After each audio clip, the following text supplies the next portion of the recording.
हर इंसान की जिंदगी में रिश्तों नातों की यकीनन अहमियत होती है, मगर नफ्सा नफ्सी के दौर में लोग रिश्तों की अहमियत को शायद भूलते जा रहे हैं। और जब रुपए, पैसे या जायदाद का मामला हो तो कुछ लोगों का खून जरूर सफेद हो जाता है। ऐसे में बेटा बाप का और भाई बहन का भी दुश्मन बन सकता है।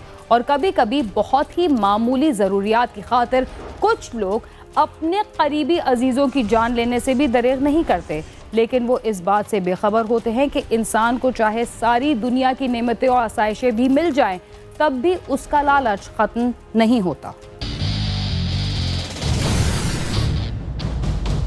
जराइम की दुनिया में बाज़ ऐसी वारदातें भी हमारे सामने आती हैं जिनके बारे में सोचा जाए तो पता नहीं चलता कि कौन कसूरवार है और कौन बेगुनाह। यही वजह है कि वक्त के साथ जब हक़ाइक़ सामने आते हैं तो इंसान की सोच और उसके अंदाजे बिल्कुल गलत साबित होते हैं। लाहौर में एक खातून और उसकी 5 साला बेटी घर में पुरस्कार तौर पर मुर्दा पाई गई। 1.5 साल का बच्चा भी घर से गायब था और पुलिस को खातून के शौहर पर उसके कत्ल का शक था। क्या पुलिस का अंदाजा दुरुस्त साबित हुआ या इस कत्ल में कोई और शख्स मुलव्विस था?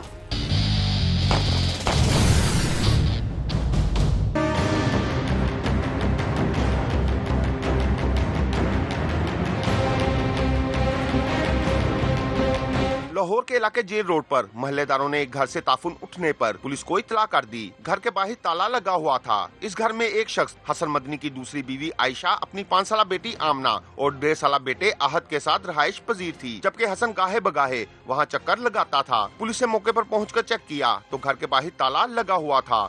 इस दौरान इत्तला पाकर आयशा का बड़ा भाई इब्राहिम भी वहाँ आ गया।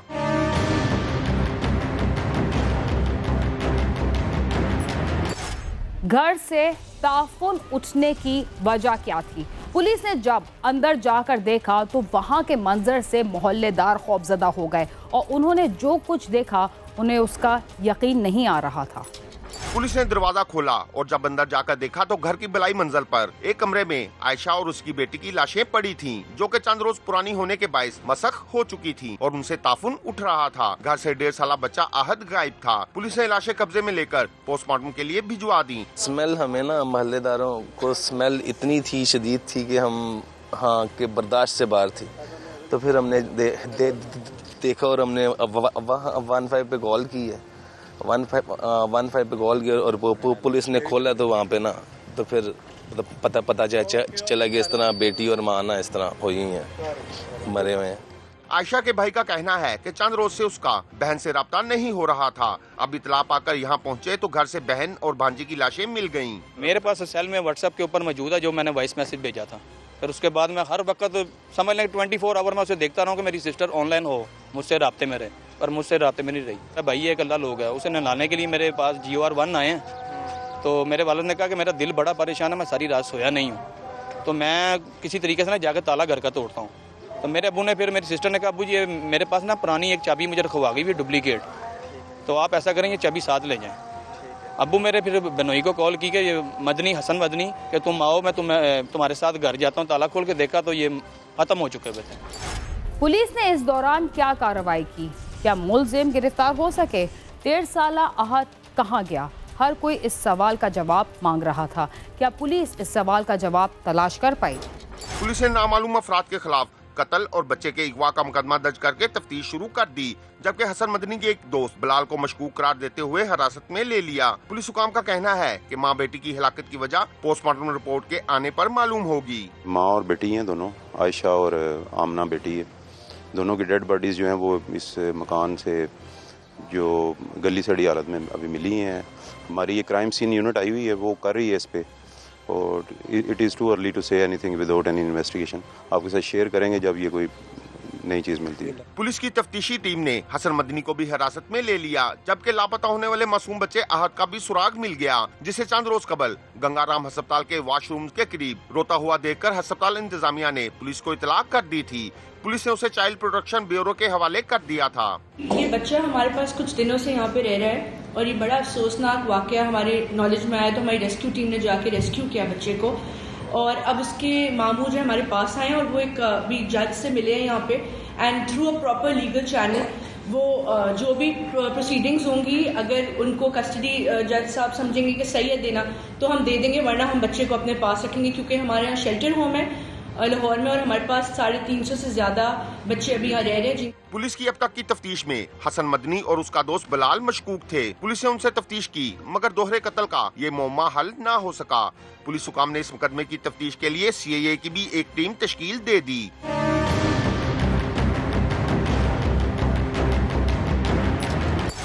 आप देख रहे थे कि लाहौर में एक खातून और उसकी बेटी को इंतहाई बेदर्दी से कत्ल कर दिया गया और एक बच्चा घर से गायब था।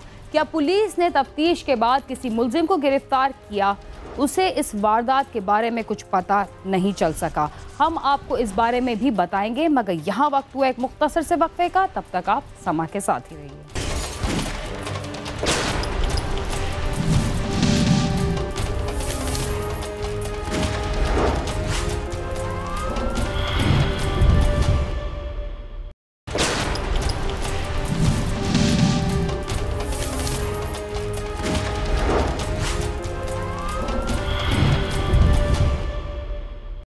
प्रोग्राम क्राइम सीन में एक बार फिर खुशामदीद। वक्फे से पहले आप देख रहे थे कि मां बेटी के कत्ल के सिलसिले में पुलिस को मकतूला के शौहर पर शक हुआ, लेकिन मकतूला के शौहर और दीगर मशकूक अफराद से पूछताछ से कुछ भी हासिल ना हो सका। क्या CIA की टीम कातलों तक पहुंच पाई या उसे भी नाकामी का मुंह देखना पड़ा? CIA की टीम ने गंगाराम अस्पताल के CCTV कैमरों की फुटेज चेक की तो मालूम हुआ कि बच्चे अहद को एक नामालूम मोटरसाइकिल सवार मस्जिद के करीब छोड़ गया था और बच्चा वहां से वॉशरूम्स की तरफ चला गया। पुलिस ने अस्पताल के इर्द गिर्द की दुकानों वगैरह के बाहर लगे और सेफ सिटी प्रोजेक्ट के कैमरों की फुटेज चेक की तो मुलजिम की निशानदही हो गई। बच्चे को अस्पताल छोड़ने वाला उसका मामू उस्मान बशीर था। पुलिस ने उस्मान बशीर को हिरासत में लिया और पूछताछ की तो उसने बहन और भांजी के कत्ल का इतराफ कर लिया। हमें आज इत्तला मिली थी कि ये कोई बंदा है जो नशा करके वारदात वगैरह करता है। उधर रेड किया, शदरे में इसको गिरफ्तार किया। गिरफ्तार करके जब लाए हैं तो इसकी तफ्तीश की तो दौरान तफ्तीश इसने इंकशाफ किया कि जो लिटन रोड के इलाके में जो माँ बेटी मर्डर हुई है वो इसने इसका इंकशाफ किया है। पुलिस के मुताबिक मुलजम उस्मान बशीर नशे का आदी है और अक्सर बहन के पास ही रहता था। उसने बहन से नशे के लिए पैसे मांगे और उसके इनकार पर उन्हें चाय में नशावर गोलियां मिलाकर दी और उनकी हालत गैर होने पर उनके गले दबाकर मौत के घाट उतार दिया और बच्चे को अस्पताल में छोड़ दिया था। इसने बताया कि उनको चाय में नशे की गोलियां देके उनको जब वो बेहोश होगी तो उनको गले दबा के मार दिया और उसका बच्चा जो है उसको उठा के रेस कोर्स पार्क के सामने लैट्रिनों में फेंक दिया, जो 1.5 साल का बच्चा था। वजह ये है कि ये नशे का आदी है, दिखता है और उनसे पैसे वगैरह मांगता था और कुछ ये कहता है कि वो उसका करैक्टर अच्छा नहीं था। बहन, बीवी या बेटी को कत्ल करने वाले अफराद के जुर्म की वजह चाहे कुछ भी हो, मगर वो सजा से बचने के लिए मरने वाली पर एक रिवायती इल्जाम जरूर लगाते हैं। मुलजिम उस्मान ने भी कुछ ऐसा ही किया। मुलजम उस्मान बशीर ने बहन को कत्ल करने की वजह पैसे ना देना नहीं बल्कि उसके किरदार पर शुबा होने को करार दिया। मुलजम का कहना है कि बहन को कत्ल किया तो भांजी ने शोर मचा दिया था, जिस पर उसे भी मार डाला। वो अपने 2 बच्चे लेके जीओआर में गई थी छोड़ के उधर। उसके बाद कहती मैं जा रही हूँ कोई सामान लेने के लिए, तो मैं सालन रोटी लेके आया घर से। तो मैंने जब उसके घर पहुंचा तो उधर एक लड़का, तो ये दोनों जो उधर ऑलरेडी मौजूद थे। जब वो लड़का बाहर निकला मुझे बर्दाश्त नहीं हुआ, मेरे ज़हन में वो बात गूंजती थी, मैंने इसको मार दिया। चाय के साथ गोलियां मिला के उसको खिला दी हैं। जब वो बेहोश हो गया फिर मैंने उसका गला दबा दिया। तो बच्ची को क्यों मारा? बच्ची को भी गोलियां खिला दी थी मैंने। उसको क्यों मारा? बच्ची को लिया था उसने, क्या किया था? देख लिया था, शोर मचाया था? क्या शोर मचाया था, देख लिया था। चाय नहीं पी रही थी, उसको मैंने कहा जबरदस्ती पियाई, पीने का पियो, डरती मारी वो पी गई, पूरी सारी पी गई थी। उसके बाद मैं ताला लगा के चला गया था। पुलिस हुकाम का कहना है कि मुलजम के खिलाफ चालान मुकम्मल करके जल्द ही अदालत में भिजवा दिया जाएगा, जबकि मकतूला के शोहर हसन मदनी और उसके दोस्त बिलाल को छोड़ दिया गया। वुरसा ने मुतालबा किया है कि मुलजम को जल्द अज जल्द इबरतनाक इंजाम तक पहुँचाया जाए। कैमरामैन इशफाक अब्बासी के साथ आमिर शहजाद, समा, लाहौर।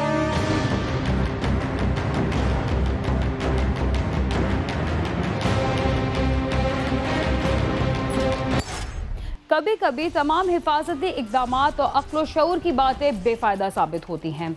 आप हिफाजत के तमाम इक़दामात भी कर लें तो बाज़ दफ़ा किस्मत वो रंग दिखाती है कि अक्ल दंग रह जाती है। कसूर कुछ भी नहीं होता और सजा इतनी बड़ी मिलती है कि उसका तसव्वुर भी नहीं किया जा सकता। थाना सदर पिंडी भटिया के इलाके कोट बेला में एक नौजवान ने एक तरफा इश्क में नाकामी के बाद महबूबा के घर पर धावा बोल दिया। वो लड़की को कत्ल करने के इरादे से वहां गया था, मगर नतीजा वो नहीं निकला जो वो सोच कर आया था।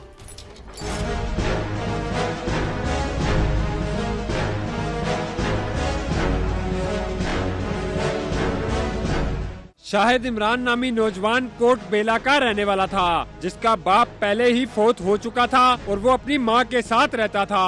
बाप की तरफ से उसके हिस्से में 1 कनाल जमीन आई थी और वो रिक्शा चलाता था। बुनियादी तौर पे ये स्कूल की, कॉलेज की बच्चियों को पिक एंड ड्रॉप की सर्विस मैंने इसका एक काम था वो भी देता था और अपने वालदा के साथ रह रहा था, इकलौता बच्चा था। शाहिद इमरान नाम का लड़का था, इसकी उम्र तकरीबन 24-25 साल थी। थाना सदर पिंडी भटिया के इलाके कोट बेला से इसका ताल्लुक है। शाहिद इमरान अपने रिक्शे पर इलाके की लड़कियों को कॉलेज और स्कूल में छोड़ता और वापस लाता था। इसके रिक्शे में महविश नामी लड़की भी आती जाती थी। उसने मुख्तलिफ बहानों से महविश से इज़हार मोहब्बत करने के साथ साथ उसे परेशान करना शुरू कर दिया, जिसके बाद उससे शादी का मुतालबा भी करने लगा था। ये जो शाहिद इमरान है, रिक्शा जब ये चलाता था तो रिक्शे के ये स्कूल कॉलेज की बच्चियों को ड्रॉप करता था, तो एक लड़की महविश जिसका नाम था वो इसके रिक्शे पे आती जाती थी, तो ये उससे इसको कोई उसकी तरफ इसका मायल होना शुरू हो गया और उसके बाद उसके साथ उसको तंग शंग भी बकौल उनके वालिदैन के करना शुरू कर दिया और फिर अपनी फैमिली में इसने ये कहना शुरू कर दिया कि मैं इससे शादी करना चाहता हूँ। तो ये एक बैकग्राउंड था।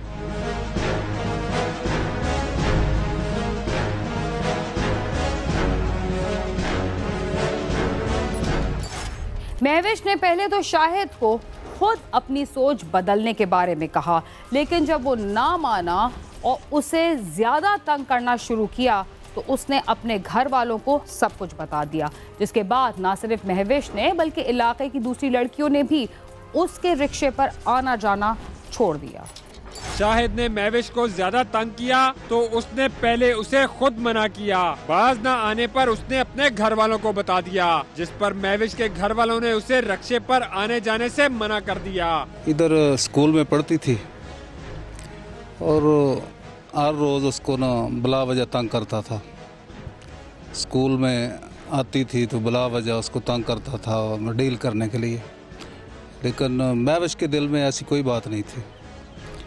तो तंग आकर उसने अपने बाप को बताया कि ये मुझे रास्ते में तंग करता है, तो उसके बाप ने स्कूल छुड़ा लिया। महविश ने जब अपने घर वालों को शाहिद की हरकतों के बारे में बताया तो ये बात पूरे इलाके में फैल गई, जिसके बाद रिक्शे में आने जाने वाली दूसरी लड़कियों को भी उनके वालिदैन ने मना कर दिया, जिसकी वजह से वो पूरे इलाके में बदनाम हो गया। लड़की ने जाके अपने वालिदैन को बता दिया किस तरह से मुझे तंग करता है, तो वो उन्होंने इसकी शादी तय कर दी लड़की की, क्योंकि वो इसके साथ शादी करना नहीं चाहते थे और लड़की को इसके रिक्शे से भी उठा लिया, बल्कि जो बाकी इलाके की बच्चियां इसके साथ रिक्शे पे जाती थी तो वो भी इससे उन्होंने उसको उठा लिया। तो ये जज्बाती किस्म का लड़का था, 23 साल इसकी उम्र थी।